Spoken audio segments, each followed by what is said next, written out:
Senate building po, in the same event today, nila Senator Zubiri, Senator Zubiri is appealing to you po na sana paspasan na raw po yung hearing on the Senate. Baka na, hindi naman nakadepende sa hearing yon. Sana inalam din nila na sa ngayon, ang Senate building ay delayed na. Dahil merong slowdown order ang DPWH bago pa man ako nagbigay ng suspension order. May slowdown order ang DPWH, sana sinabi din nila yon. Dahil may hindi pinagkakasunduan ang kontratista at ang DPWH. Kaugnay sa mga may depektong nagawa o ginawa o hindi tama o kulang. At dahil hindi rin siya nababayaran, nag-slow down din siya. So isang bagay din ito na dapat namin asikasuhin at ayusin. Hindi yung hearing ang nagpapaantala dahil bago kami nagpa-hearing, ay tuloy-tuloy naman yung naunang binid na 8.9 billion. Nauna namang ninegotiate na nila yung 2.3 billion. Hindi naman namin inantala yun. Yung pending na 10 billion, ang sinuspende muna namin na hindi pa naman na-implement dahil nga kailangan itong i-review at tingnan kung bakit nga ba umabot na ng ganong kataas yung kailangan gastusin para matapos yung Senate building. At ayon nga sa DPWH noong una at sa dating mga opisyal ng Committee on Accounts, ay hindi pa yun ang kabuang amount para mabuo yung Senate building. So nais naming malaman, magkano ba talaga yung kabuuan?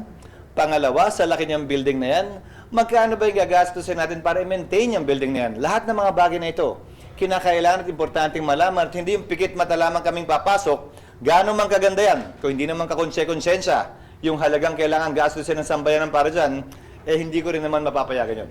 Sir, your thoughts lang, sabi po kasi ni Senator Zubiri, he's confident that there's no irregularity with the budget. Nobody alleged irregularity. I'm not alleging any irregularity. I never alleged irregularity. I don't know why people are sounding too defensive about this. Ang sinabi ko lamang, hindi ba? Masyadong mataas at parang masama sa panlasa na ganito kalaking halaga ang kailangan gastusin sa isang gusali ng pamahalaan.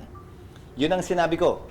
Wala akong sinabi na anomalya, wala akong ina-allege na anomalya, wala akong inaakusahan ng anumang uri ng anomalya. Masama lang sa panlasa. Kung payag kayo dyan, siguro kayo, kaya niyong sikmurahin yun. Ako hindi eh. At siguro trabaho at obligasyon ko bilang tagapangulo ng Senado na tingnan yon, na pag-aralan, suriin at tingnan kung paano ito mapapababa. Dahil bawat piso dapat ng pamahalaan, hindi ba? Ginagastos natin sa tama at maayos at hindi nilulustay. Yun lamang naman ang rason kung bakit namin ito nire-review. Ulitin ko, walang rason para magsabi sila ng ganyan at walang rason para maging defensive sino man. Dahil wala naman ako, si Senator Alan, na inaakusahan mula nung sinimula naming hilingin na ito'y i-review. Sir, nakausap niyo na po si Sen. Nancy bilang dating chair ng Committee on Accounts? Hindi.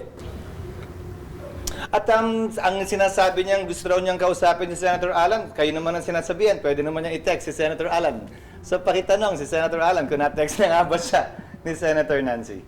Sir, after po the hearing on Wednesday, what do we hope to resolve or understand?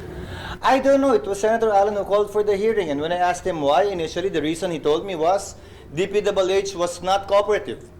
So the reason why we need to call a hearing is so that the compulsory process of the Senate and Senate committees would apply.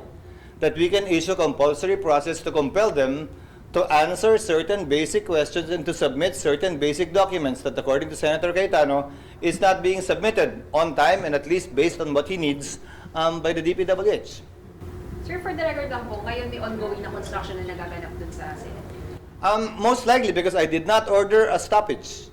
Number two, you went there, some media outfits went there, they interviewed the contractor, they interviewed DPWH, they said there was no stoppage of construction. So again, I don't know what's this all of this talk about delaying the construction from members of the Senate from the previous administration.